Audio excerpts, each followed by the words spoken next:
a mi compañero ponente, Mira Franklin, por aquí, que conozco.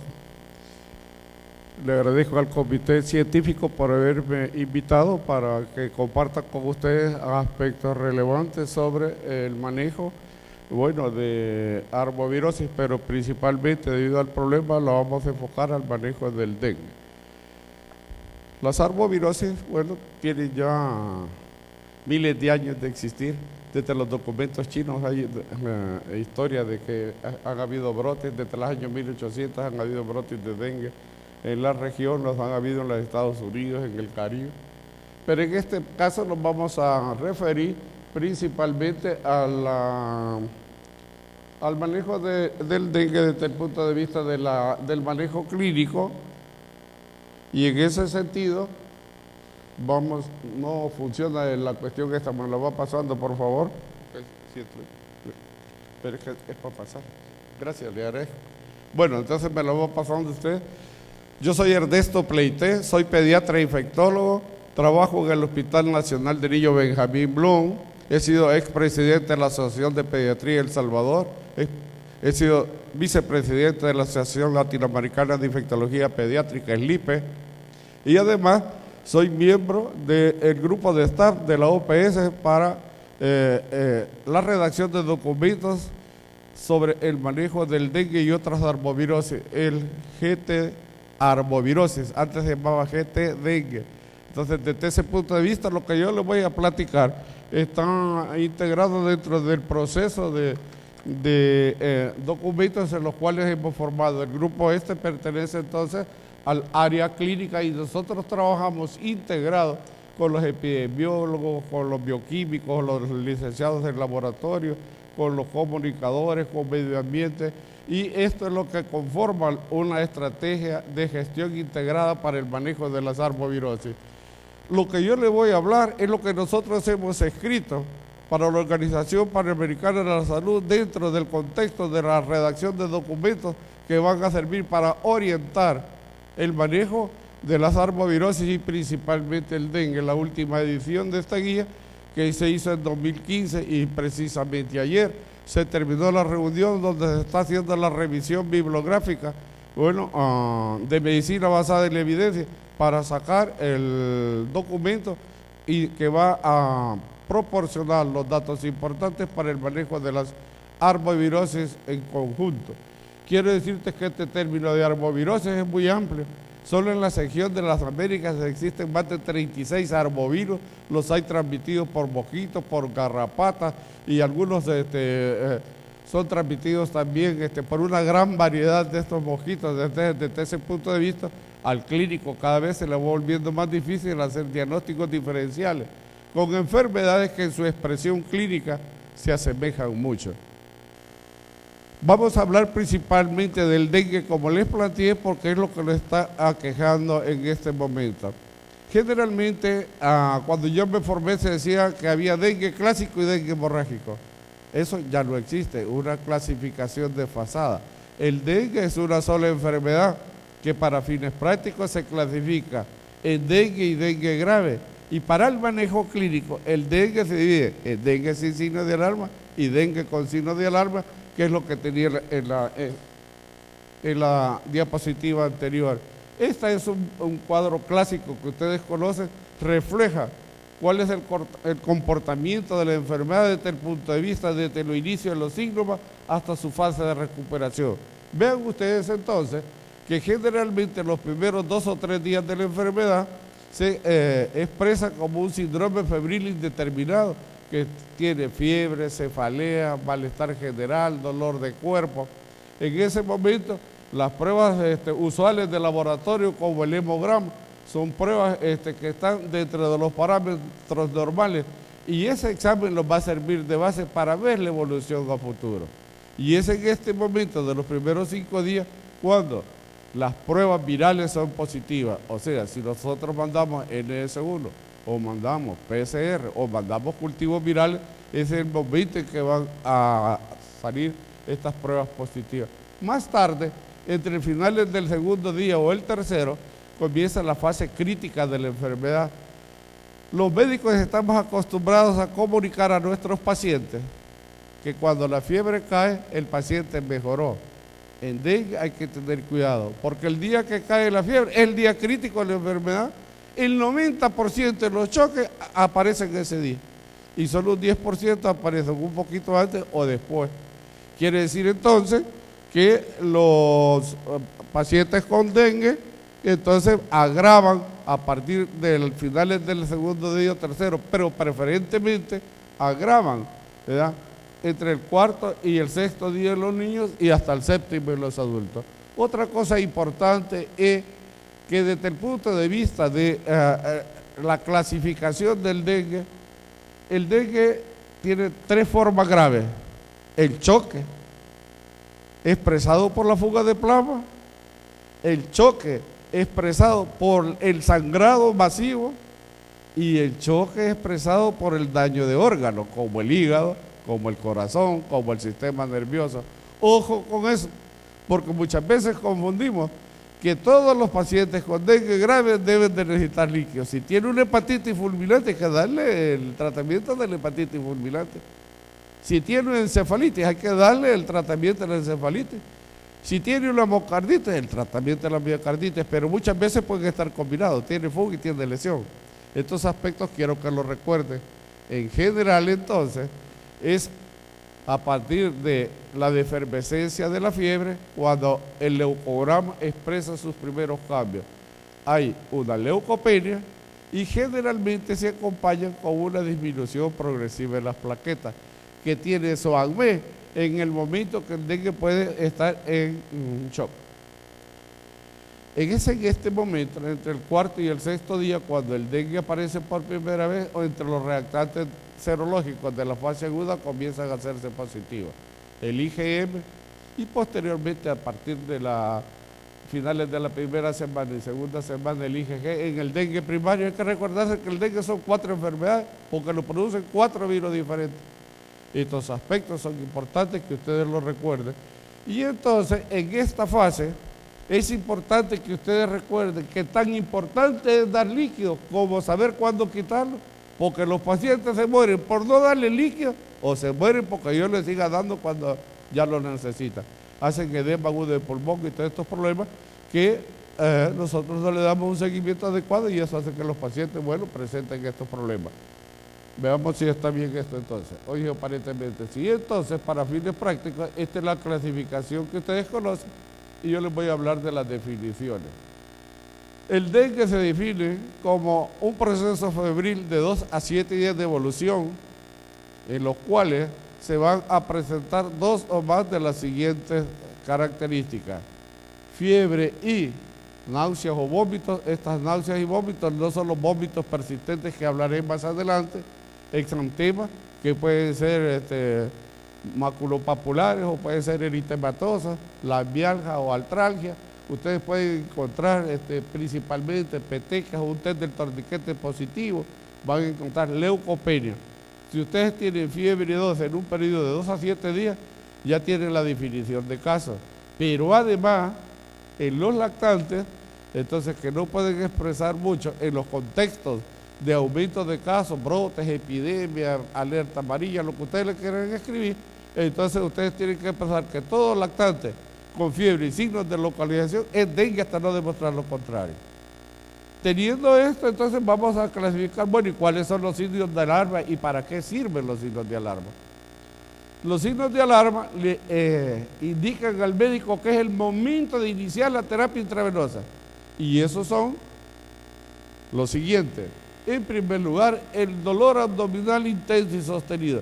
Todo dolor abdominal que dure más de 20 minutos hay que considerarlo y que sea intenso, o sea que el paciente llora o cuando ustedes lo palpan, él expresa gritos. Los vómitos persistentes que se definen como 4 vómitos en 1 hora o 6 en 2 horas. La acumulación de líquidos por clínica, que usualmente se ve a nivel palpebral, pero pueden ver ustedes a nivel abdominal o lo pueden ver por ecografía, por ultra, por bueno, hay muchos de los casos. El letargo y la irritabilidad, aquel paciente que ustedes lo miran triste, que no tiene comunicación. Generalmente la hipotensión postural, esta se saca cuando uno levanta al paciente rápido, entonces él queda como mareado. la hepatomegalia, que realmente no es una hepatomegalia, lo que es que el derrame pleural hace que el hígado caiga.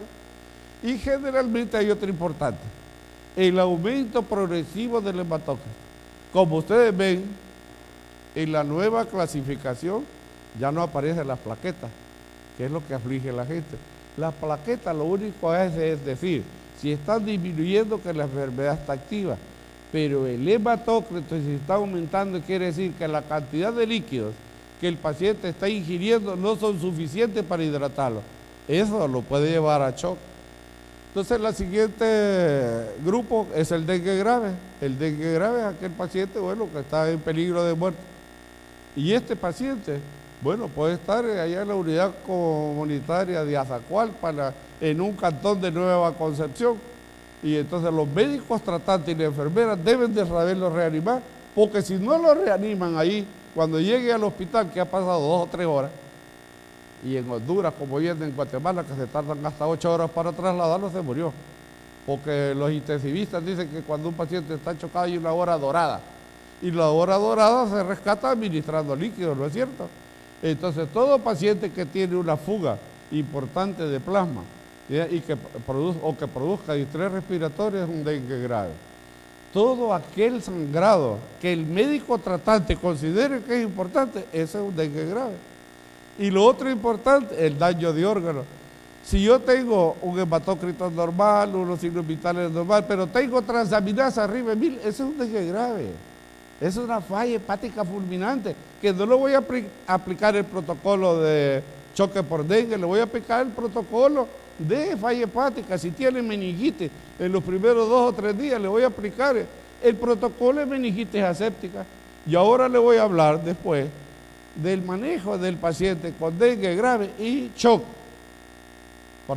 Y lo otro son los manejos que todos los médicos conocemos, cómo se maneja la meningitis, la hepatitis, la insuficiencia renal, la hemofagocitosis, porque dengue también da muchas de las enfermedades y como veré más adelante van a ver algunas cosas que son importantes. ¿Qué es lo que los médicos deben de saber? Todo el médico que ve pacientes en el ambulatorio debe hacer estas 6 preguntas. En primer lugar, ¿es dengue? Y en este momento todo el paciente que llegue puede tener dengue, porque cuando una enfermedad se instala, las otras enfermedades siguen circulando, ¿no es cierto?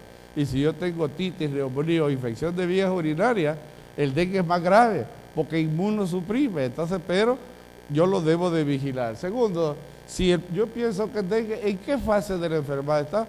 Porque si está en la fase febril, yo lo puedo mandar a su casa. Pero si tiene signo de alarma, yo lo tengo que hospitalizar o lo tengo que administrar líquidos intravenosos. Y si está en shock, bueno, yo lo tengo que manejar el shock. Si tiene otro daño de otro órgano, tengo que hacer lo mismo. ¿Cuál es el estado hemodinámico? ¿Presenta shock? ¿Tiene comorbilidades como le ha planteado? Esas son las preguntas que ustedes se deben de hacer. Voy a hablar entonces qué hacer, el manejo paso a paso. En general, los pacientes con dengue se van a clasificar de acuerdo a sus necesidades de atención, como dije, en dengue sin signos de alarma, en dengue con signos de alarma y dengue grave. Al grupo A pertenece el dengue sin los signos de alarma. Son aquellos pacientes que deben de evaluarse cada 24 o 48 horas, de acuerdo a las capacidades de la institución donde ustedes trabajan, y si trabajan en sus consultorios privados, de estar evaluando cada 24 o 48 horas. En general, ustedes tienen que vigilar la evolución de la enfermedad. La primera consulta es vital porque sirve para educar a los responsables de los pacientes y al mismo paciente. ¿Qué es lo que hay que decirle? Que el dengue es sistémico y dinámico, que yo lo puedo evaluar en este momento, pero que 20 minutos después puede estar en shock. Por eso es sistémico y dinámico. Pero si no tenía signos de alarma, yo tengo la garantía y estudios de eso que el 99.99% no es tan grave. Ese es un criterio para manejo ambulatorio. Si tiene signos de alarma, yo ya no puedo darlo. Segundo, hay que vigilar el momento de la efervescencia, como platicamos, es cuando se presenta el choque, la aparición de signos de alarma. El sangrado puede ser petequias, la aparición normal de petequias, eso es grave. Porque no necesariamente dengue, aquí hay meningococo, Entonces, ese paciente yo lo tengo que mandar al hospital para que lo analicen, para que le tomen un hemograma, para que miren que no vaya a tener otras de las enfermedades del diagnóstico diferencial, ¿no es cierto? Porque muchos de los errores y las muertes en estos pacientes están asociados a que tenían otra cosa. Hay que verificar si ha orinado. La mejor manera de que los médicos y las enfermeras podemos probar de que los pacientes están adecuadamente hidratados, bueno, es viendo que orinen al menos una vez cada 6 horas y que orinen bien. Si no orina en un periodo de 6 horas, está deshidratado. Porque a veces dicen que están tomando líquido, pero toman 1 litro en el día, y un adulto de 70 kilos necesita un mínimo de 3 litros o más. Y un niño, de acuerdo a la fórmula del Holiday-Erziga. Hay que explorar siempre los signos de choque, como veremos más adelante.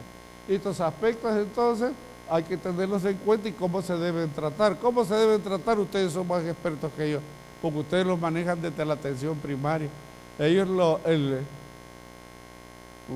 el hito principal es hidratarlo, no es darle acetaminofén. Y aquí quiero darles un dato que probablemente sea importante. Vieron que en los Estados Unidos las compañías que dan acetaminofén han sido demandadas, porque aquellas dosis máximas de acetaminofén producen daño hepático grave. Y el dengue, su principal complicación es la hepatitis, debería estar contraindicado el acetaminofén porque la fiebre ayuda. Pero nosotros queremos tratar al paciente, al padre del paciente o al responsable, y no al paciente. Y damos grandes dosis de DELAN solo si lo necesitan. Y está contraindicado si hay hepatitis. Por eso que la transaminasa es importante darla. Todos los libros de manejo de la fiebre dicen que el acetaminofén está contraindicado cuando hay daño hepático grave y cuando ya tengo 300, 400 que se ha cuadruplicado, entonces eso le puede dar toxicidad hepática. Lo importante, esto es como en los carros, si está llenito de agua, el otro no calienta. Entonces el cuerpo, la fiebre se da porque el paciente está deshidratado. Si yo le administro líquidos, entonces probablemente la fiebre no sea peligrosa. ¿Qué es lo que se le puede dar? De acuerdo a la fórmula del Holiday-Erziga, usted le puede dar jugos naturales, le puede dar agua simple, si es preferible echarle algunos poquitos de sal para que lleve un poquito de electrolitos, pero es lo normal mientras se está manejando ambulatorio. Usted puede dar acetaminofén solo cuando tenga fiebre o tenga demasiado malestar y que no esté contraindicado, y utilice las dosis mínimas si es en pediatría de 10 miligramos por kilo y si es en adultos de 500 por dosis. Porque ustedes miran que hasta los antigripales hoy ya traen 350, ya no traen 500 miligramos. Ojo con esto. En general, es importante que cuando la madre está muy angustiada, la medicina no solo es ciencia, también es arte. Hay que poner a tibiar agua y que le esté poniendo el niño en la frente, y todo eso le va a servir para calmarla a ella y sentir que es parte del tratamiento que tiene. Otro de los aspectos importantes, bueno, que la gente cuando más aprende es en el momento que tiene a un hijo grave. Hay que decirle que vaya a eliminar criaderos, porque los médicos lo que queremos es que no se vayan a morir las personas. Desde ese punto de vista también hay que educarle en esta primera consulta qué no debe de hacer. La aspirina es un esteroide, está contraindicado porque las grandes hemorragias se han asociado al uso de aspirina y de AINES. Y de AINES hay uno que está de moda, la nimesulide, porque eso tranquiliza al médico cuando le esté molestando a la mamá. Nosotros no estamos trabajando a los responsables de los pacientes, estamos trabajando a los pacientes. Porque cuando nosotros abrimos consultas, estamos decididos a que tenemos que tener abierto nuestro teléfono, por lo menos para decirle, mire, váyase a un hospital para que a usted le den un manejo adecuado. Si el paciente está tomando medicamentos como yo, que tomo aspirinita para que no me vaya a dar el infarto, acuérdese que la aspirina, su efecto dura 8 hasta 14 días. Yo lo puedo suspender y eso no me va a afectar la coagulación. Si ustedes tienen sospechas que tienen dengue y están tratando a un adulto mayor que está tomando aspirina, suspéndanla sin cuidado, porque cuando ustedes leen, esta aspirina dura todo ese tiempo. Si en general hay otros problemas inflamatorios donde estos medicamentos se deben de dar, hay que consultar con el médico de cabecera, el especialista, si se van a continuar o no. Y en general los antibióticos no se usan. Pero si el paciente tiene una neumonía, una infección de vías urinarias o una hepatitis media, por supuesto están indicados. Pero no se les dan a todos como sucede ahora. ¿Qué es lo que ustedes deben de estar explorando cada vez? Siempre hay que buscarle y enseñarle cuando ella debe consultar a los pacientes. No le podemos decir nosotros que busque vómitos, pero si tiene vómitos, venga. Si tiene trastornos de la conciencia, consulte. Si está helado, o usted hable en el idioma de ellos, no en el lenguaje lego de los médicos. Entonces, esto es importante. Digo, miren, si se le ponen hinchados los ojos, si se le hincha la pancita, pero hay que hablarle en el idioma de ellos. Por supuesto que si es universitario, probablemente hay que hablarle en otro idioma. El grupo B1, entonces, para el manejo clínico son los pacientes, bueno, que por su condición propia tienen riesgo de que el dengue sea más grave. Hablo de los hipertensos, de los diabéticos, de los pacientes que tienen insuficiencia renal, que aquí en este país son como un 13%. Entonces, hay que tener en cuenta otras cosas que pueden agravar y cambiar la dinámica del manejo del paciente. Entonces, desde ese punto de vista, voy a decirles entonces algunas cuestiones. En general, ¿verdad?, en los pacientes con el grupo B1 se maneja idéntico que en el grupo A. Pero si está tomando hipoglicemiantes, que vaya a la clínica y enfrente usted se lo tome, ¿verdad? Es importante porque si el paciente comienza a tener vómito, usted le tiene que dar insulina, porque no va a tolerar y entonces se lo va a descompensar. Si es hipertenso no controlado y, por ejemplo, tiene detenciones arteriales de control 160 sobre 110, pero entonces cuando usted llega tiene 140 sobre 80, él está chocado porque la sistólica le cayó 40. Por eso es importante la primera consulta, porque hay que educar a los pacientes de acuerdo a sus condiciones de base. Hay que llevarles un balance hídrico adecuado. A los pacientes que tienen problemas renales deben de controlarles mejor los líquidos. Hay que estarles educando de los signos de alarma, y estos preferentemente se deben de manejar en las clínicas que tienen 24 horas abiertas. Por ejemplo, las clínicas donde trabaja Salud deben tener 2 camitas para que el hospital no se sature de esto. Esto les va a servir para que siempre tengan una cama disponible en los hospitales terciarios. Hay que vigilar la diuresis, ya habíamos dicho que debe estar urinando al menos una vez cada 6 horas. Entonces, cuando hemos caminado este trayecto, la vida de los pacientes con dengue se libra en el primer nivel de atención. 90% de los pacientes, si los he tratado bien, si los he controlado, se controlan en las unidades comunitarias de salud, en los consultorios privados. No tienen por qué ingresar. Solo un 8% van a presentar signos de alarma y un 2% va a presentar dengue grave. Eso lo hemos probado en este país. Participamos en el estudio de INCO y hoy en IDAM que está saliendo. De los 700 pacientes de IDAM, solo 7 presentaron signos de alarma. Todos los demás se fueron al ambulatorio y ninguno presentó dengue grave. Quiere decir que administrando adecuadamente los líquidos. Entonces, por eso yo dije, vamos a hablar de lo que nosotros hacemos. En general, siempre hay que recordar que el día crítico es el día que cae entonces la fiebre. Entonces, los grupos de B1 deben de manejarse en las clínicas que tienen médicos de 8 horas y enfermeros de 8 o los hospitales básicos, en los cuales ellos tienen el equipo necesario, ya sea médico y paraclínico, para que los esté vigilando. Y generalmente se van a referir cuando presenten uno más de los signos de alarma, que las unidades de salud cierran de 8 o de 7:30 a 3:30, pues hay que seguirlo observando.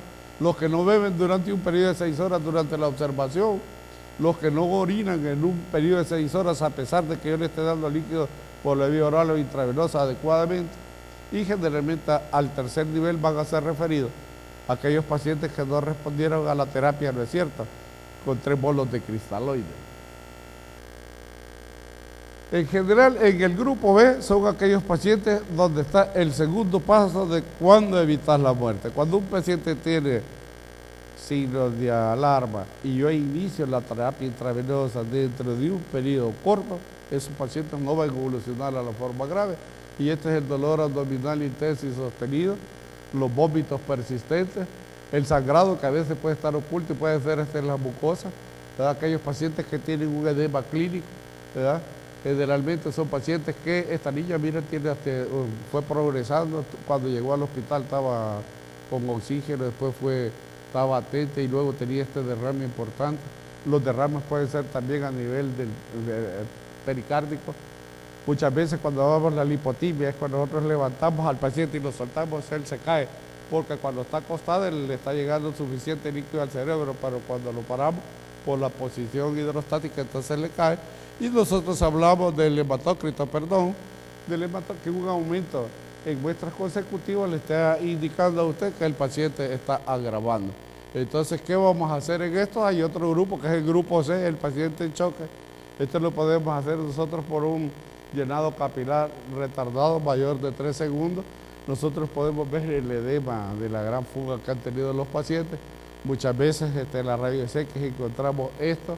Los pacientes tienen este tipo de hemorragia, ¿no es cierto? Son pacientes. Y miren, y aquí me acuerdo, hay que decirle a los cirujanos que asistan a esto, porque operan las apéndices y tienen esto y miren cómo sangran y se mueren.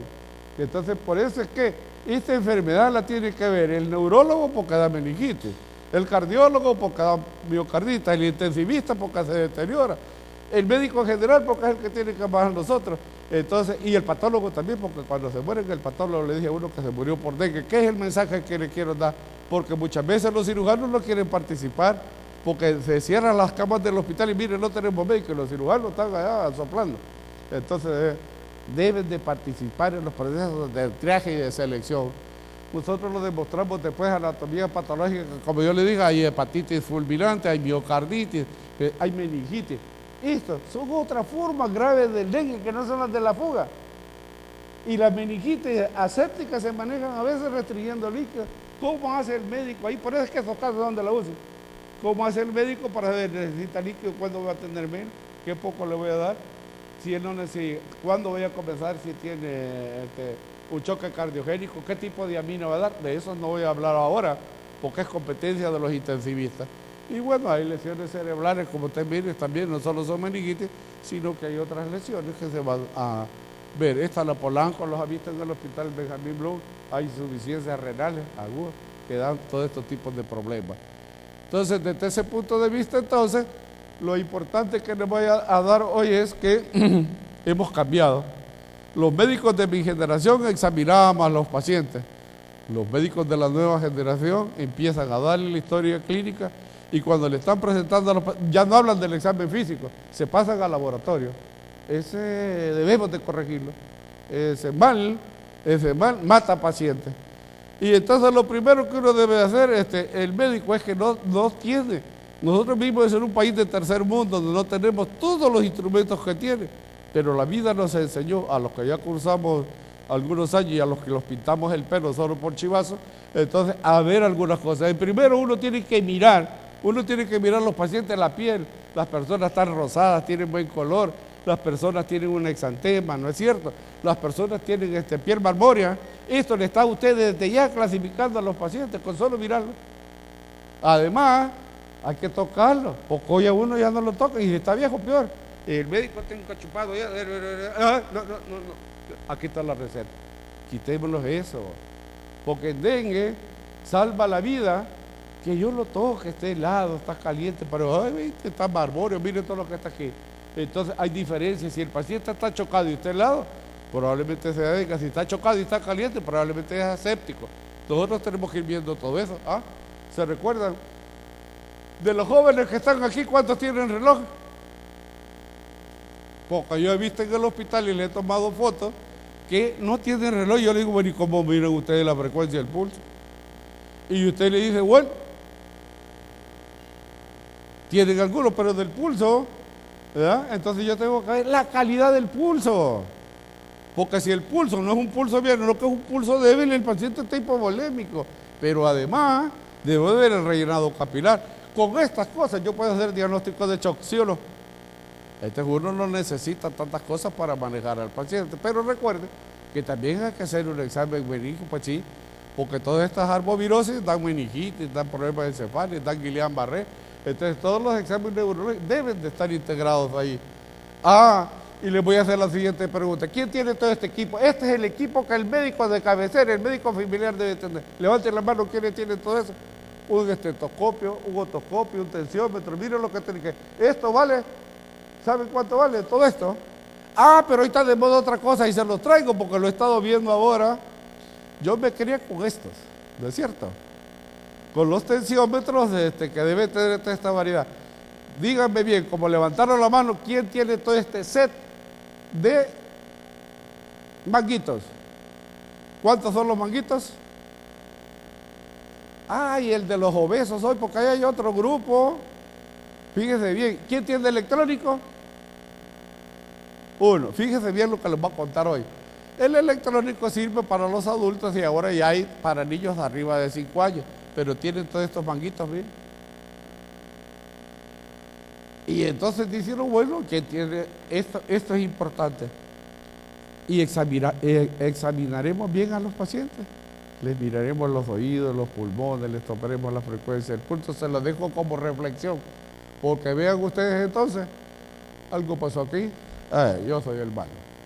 Así se toma, porque siempre lo tomamos acostado y todo. Y miren la cuestión, como yo miraba que los muchachos tomaban tensión arterial, con los de muñeca le tomaban al niño en la pierna, le ponían aquí, donde le escupieron y empezaban a inflar.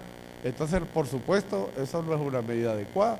Entonces, miren bien, así es como se debe tomar, debe estar a la medida de esto, porque nadie lee cómo utilizarlo. Llega la tecnología y a los usuarios el biomédico no les va a explicar cómo se usa. Entonces, estos aspectos son importantes porque uno compra la cosa y le dice que te manda a cortar. Bueno, hay que saber interpretar también. Luego que hoy hay un examen físico adecuado, no hay que saber interpretar. No sé si voy pasando el tiempo para que me avisen, porque como voy a quedar hasta donde llega. Este es cómo se debe de interpretar. Y vean ustedes, entonces, ¿creen que ya está claro cómo manejar los pacientes? Para que me ayude, porque hoy la plática la hago dinámica. ¿Creen que ya está clarito cómo manejarlo? ¿O todavía tenemos dudas? Bueno, vamos a ver. Perdón. Nosotros tenemos dengue con signos de alarma. Entonces, cuando un paciente tiene dengue con signos de alarma, ¿cuál es mi principal? ¿Qué es lo primerito que debo de hacer? Me voy a hacer un autodiálogo porque casi siempre me cuesta esto. En primer lugar, cuando tiene el signo de alarma, yo le voy a poner suero ya. No voy a andar viendo que le vengan a tomar exámenes, que voy a pasar para tal cosa, porque lo que salva la vida es la hidratación. Porque hemos visto en algunos países vecinos de los que estábamos aquí, porque hemos recogido toda la América en esto, hemos ayudado a hacer guías desde Chile. Cuando ustedes miran la guía, Chile está bonita, y yo solo me recuerdo que yo ayudé a hacer esa guía.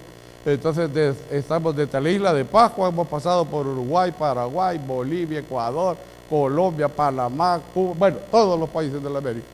Entonces le podemos decir que nosotros hemos participado en eso. Por ello le dije, le voy a hablar de lo que yo hago y de lo que he escrito.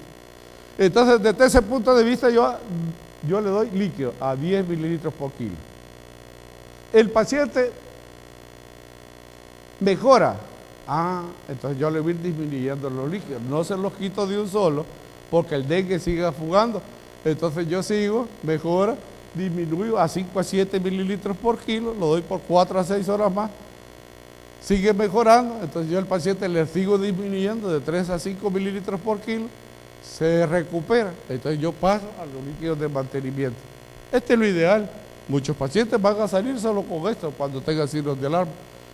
Yo voy a tomar siempre un hemograma completo y miro que la dirección ya está bien, y entonces, pero a veces no mejoran. ¿Qué me dicen que hago si no mejora? Bueno, Pleites, entonces lo que tenés que preguntarte es lo siguiente: es un escenario 2, necesita más líquido. No voy a seguir con 5 a 7, no voy a seguir con 10. Entonces le voy a dar 10 mililitros por kilo, entonces administrados en periodos de 1 hora. Vuelvo a hacerme la pregunta: ¿el paciente mejora? Sigue 5 a 7, lo que quiero es que quede este proceso establecido en su memoria.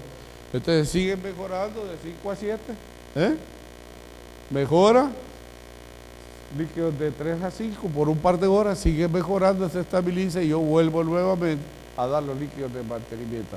En algunas guías ustedes miren que dice de 2 a 3, pero recuérdense que los lactantes que pesan menos de 10 kilos también les da dengue y ellos necesitan de mantenimiento 4 mililitros por kilo, son más agua que los adultos. Bueno, miremos que el paciente no mejora y es importante que todo paciente referido debe llevar consigo una nota que especifique la cantidad de líquido, porque las grandes hidrataciones son porque cada vez que llega un nuevo vuelvo a reiniciar de cero. Entonces por eso los pacientes llegan reventados a la unidad de cuidados intensivos. Entonces debe haber una hojita que tenga apuntado esto, donde vayan chequeando que le han dado, porque si al médico que lo recibe en un hospital Entonces, él va a saber qué cantidad de líquido le han administrado. Ojo, y recuerden que nosotros utilizamos aquí el cristaloide y usualmente utilizamos el lactato de Ringe. Pero en los pacientes que tienen daño hepático, está contraindicado. Ahí hay que dar solución salina normal. Veamos entonces el escenario 3, es el mismo, lo estoy llevando con los dengue con signos de alarma. Aquí deben de recuperar los signos de alarma. Si el paciente no se recuperó, hay que evaluarlo, porque tiene otra cosa que yo no he descubierto todavía. Entonces, desde ese punto de vista, entonces, hay que hablar del tratamiento del shock. Entonces, usualmente a nosotros se nos chocan los pacientes, ¿no es cierto?, en los hospitales, pero resulta que el dengue no, se chocan allá en la unidad comunitaria de salud familiar, como les dije, y si el médico no lo reanima allá y le da líquido, cuando llegue al hospital va a llegar muerto, va a llegar para que lo meten a la UCI y le hayan medidas heroicas. Pero si le dieron líquido, la probabilidad de sobrevivir es grande. Por eso es que los médicos y las enfermeras debemos tener la obligación de saber tomar vela, porque la excusa que dan siempre a veces, mire, es que la enfermera ya no tiene habilidad y entonces, por ejemplo, todo el que le agarra un problema cardíaco, un choque, una diarrea con choque, se va a morir, porque nuestros sistemas a la periferia no garantizan que las personas puedan tomar este tipo de exámenes. Y vean entonces, estos son los exámenes que ya necesitan el paciente con choque. ¿Por qué un paciente con choque? Puede ser choque por bacterias, puede ser choque anafiláctico, puede ser choque por otras cosas. Entonces yo tengo la obligación de hacer, cuando llega al hospital que tiene toda esta disponibilidad, tomar los exámenes. Pero el no disponer de ellos no indica que yo no voy a iniciar el tratamiento. Yo debo de iniciar el tratamiento si estoy en la unidad de salud, como dije, allá de Chilinga arriba o Chilinga abajo. Yo inicio, lo estabilizo y lo refiero. Entonces, desde ese punto de vista, si tiene shock, ¿qué es lo primero que yo debo de hacer si me llega a mi consultorio en shock? Clínico. Tiene mal rellenado capilar, está moradito, tiene taquicardia, tiene taquipnea. Solo ya tengo shock. No debo de mandarle al laboratorio, examen ni nada para saber que esté en shock. Nuevamente, inicio líquidos intravenosos, solución salida normal, ¿no? Para reanimar el shock es preferible al lactato de Ringe. Entonces yo le inicio donde esté, porque eso le va a salvar la vida, y si es pariente mío también, eso le va a salvar la vida. Entonces, ¿a cuánto se lo voy a dar? A 20 mililitros por kilo, ¿ya? Infundido en 20 a 30 minutos o 15 a 30, es un máximo. ¿Por qué no se los doy rápido? Porque la fisiopatología del dengue es como una zaranda a la vena. Cuando yo lo doy más rápido sale más. Entonces yo le doy a 20 mililitros por kilo, se lo infundo en 15 a 30 minutos y veo si mejora el shock, ya hay buen rellenado capilar, los gases se han estabilizado. Entonces yo paso al siguiente paso, a dar líquidos por la vía intravenosa a 10 mililitros por kilo por 1 o 2 horas más. El paciente sigue mejorando, ya volvimos de 5 a 7 mililitros por kilo, de 3 a 5 mililitros por kilo, el paciente se estabiliza y yo llego entonces en ese momento a darle de 2 a 4 mililitros por kilo. ¿No es cierto?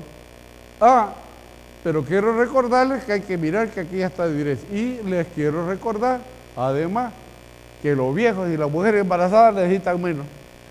Las cargas de los cristaloides con ellos deben de ser, ¿por qué?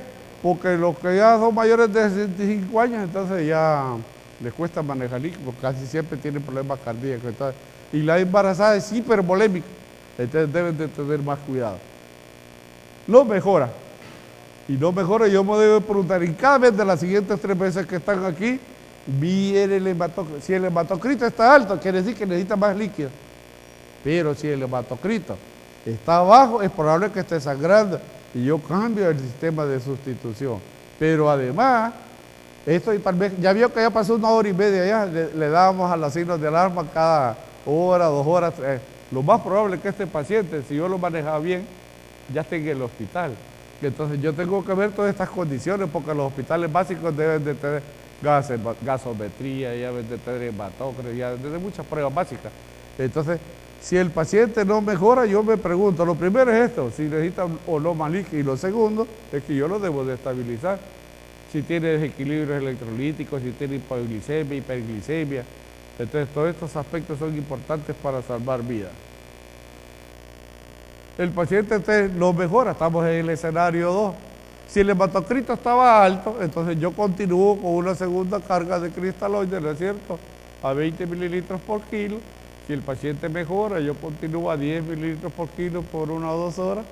Si el paciente sigue mejorando, entonces nosotros vamos cayendo a lo que yo quiero que quede claro este día. Miren, es un recurso importante para que cuando le llegue a los sociólogos, el paciente vaya estable, porque no es que nosotros lo vamos a mejorar, le estamos preservando la vida. Y nuevamente hay que tener cuidado con ellos, no mejora, miramos el hematócrito y miramos las condiciones asociadas y llegamos al escenario 3. Pienso que después de todo esto su mente ya viene captando el mensaje que yo quiero dejar. Sigue en choque, seguimos igual, por el tiempo me voy a apurar, la plática le va a caer para que la quiera, te la regalo, si quiere le ponen mi nombre después y no pongan el nombre suyo, que le sirvan los pacientes para que no fallezcan. Entonces, bueno, pero bien, ya llegamos, no mejora. ¿Y qué pasa si después de 3 cargas de ese escenario no mejora, sigue en choque? ¿Qué van a hacer? Pleité. Entonces, hoy tenés la oportunidad de evaluar si le doy coloide o no le doy coloide. Si el paciente tiene una presión de pulso muy acortada, menos de 10, yo le debo dar coloide, porque el hematocrito seguía alto, ¿no es cierto? Que es el que necesitaba más líquido, el líquido que le estoy dando no es muy bueno, entonces yo doy coloides. Generalmente nosotros damos albumin a la dosis de 0.5 a 1 gramo por kilo y entonces lo aspiramos en 30 a 60 minutos. Si la presión de pulso es menor de 30, entonces yo voy a darle, si la presión de pulso es menor de 10, yo le voy a dar en 30 minutos, si es mayor se lo voy a dar en 1 hora. Y luego de eso, si el paciente lo recupera, vuelve a lo mismo, a 10 mililitros por kilo durante 1 a 2 horas, luego el paciente sigue mejorando de 5 a 7 y no se las quiero hacer largas. No mejora, entonces yo, si el paciente no mejora, yo cada vez voy analizando, si no tiene problemas de desequilibrio electrolítico porque ya está en el hospital, entonces yo doy hasta una segunda carga, ¿no es cierto?, con cristaloides. Y bueno, en general, entonces, si el paciente sigue en choque y hay una caída brusca del hematocrito, está sangrando y yo no lo veo, entonces es otro escenario. Él va a agitar sangre o sus derivados, por más cristaloide o coloide que le voy a dar, no se va a recuperar. Y es en ese sentido que en el escenario 6, si el fibrinógeno está bajo 100, en los hospitales le tienen que dar crioprecipitado a las dosis que ahí están, porque ese es el cemento que une todos los componentes de la sangre, y más tarde le van a dar los glóbulos rojos empacados.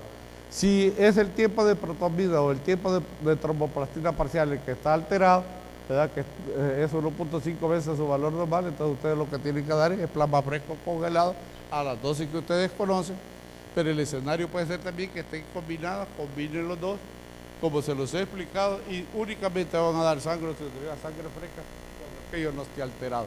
Esto lo estoy haciendo muy rápido porque ya los cansé. Y esto es un recuerdo nomás.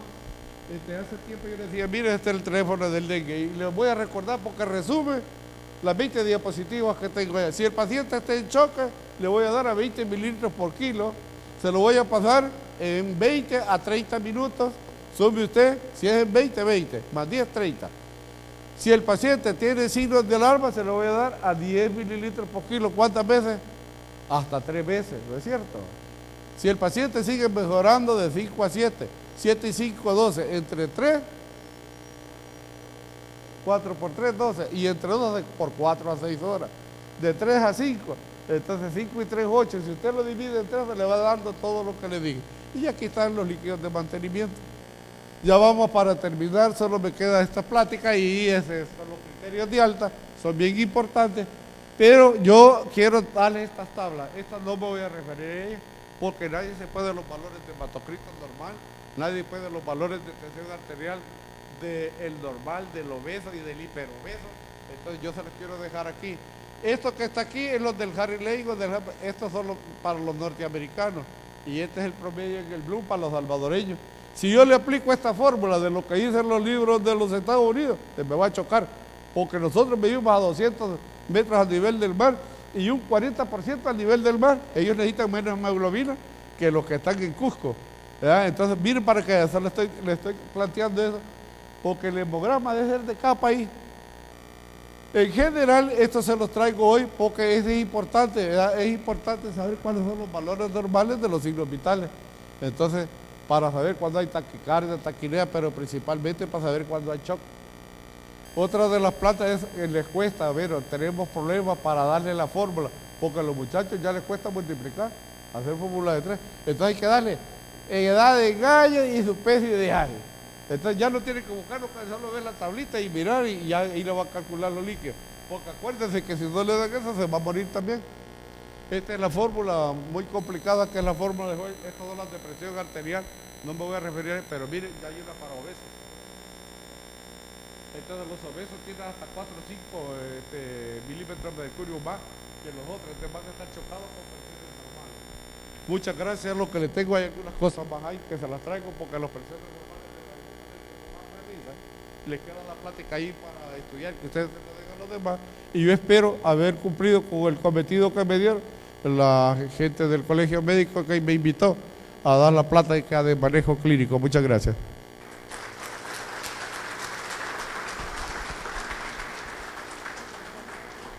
Si tienen preguntas.